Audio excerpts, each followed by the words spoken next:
Welcome to the news. I'm your host, Kellerman, and I've been a little under the weather, but there's a bunch of going on that you should probably know about.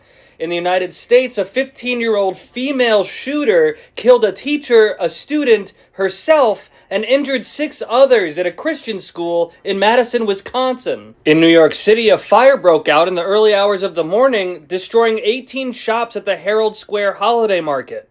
Also in New York, a new law has gone into effect that bans pet shops from selling dogs, cats, and rabbits, so after a weekend selling frenzy, the only way to get a pet in New York City legally now is to adopt from a shelter. During a press conference, Donald Trump was asked about the drones over New Jersey, and he very confidently said that the government knows exactly what they are, but aren't telling us. And speaking of Donald Trump, he's just been awarded $15 million in his ABC News defamation case.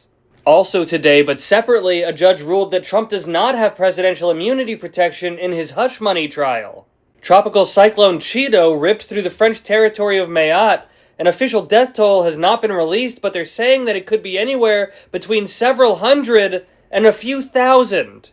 South Korea's government called a second impeachment hearing, and this time, they did vote to impeach President Yoon Suk-yeol.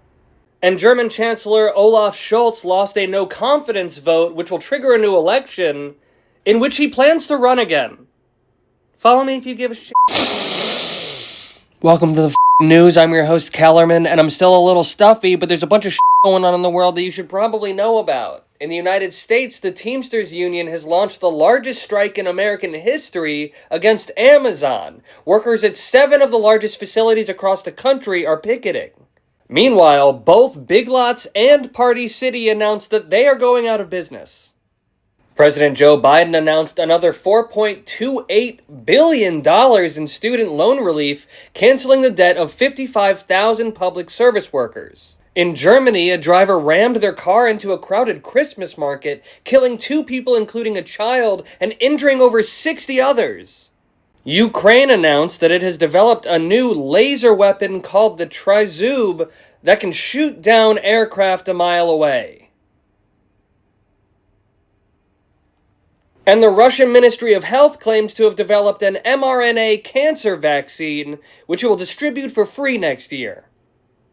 Tell me if you're taking it, and follow me if you give a shit. Welcome to the news. I'm your host, Kellerman, and I feel like it's been a minute since I updated you on Israel and Gaza, so here's a bunch of that happened just this week. Israel decided to close their embassy in Ireland, citing the country's increasingly anti-Israel rhetoric. Irish Prime Minister Simon Sarr rebutted that Ireland is not anti-Israel, but rather pro-peace, pro-human rights, and pro-international law. Benjamin Netanyahu flew to Cairo as a new ceasefire agreement with Hamas is in the works. Throughout the week, the IDF struck multiple areas across Gaza, including a couple schools and some residential areas where people were sheltering, killing over 77 people, including several children. The IDF also issued more forced evacuation orders to a refugee camp in Barej, where rockets have reportedly been fired at Israel recently. Doctors Without Borders released a new report calling Israel's denial of humanitarian aid in Gaza evidence of genocidal intent. And it was widely reported that the death toll in Gaza has crossed over 45,000. But a new study by the Henry Jackson Society also came out, saying that the death toll numbers have been highly inflated, as are the women and children ratios, and the numbers being fed to us are barely being scrutinized or verified at all.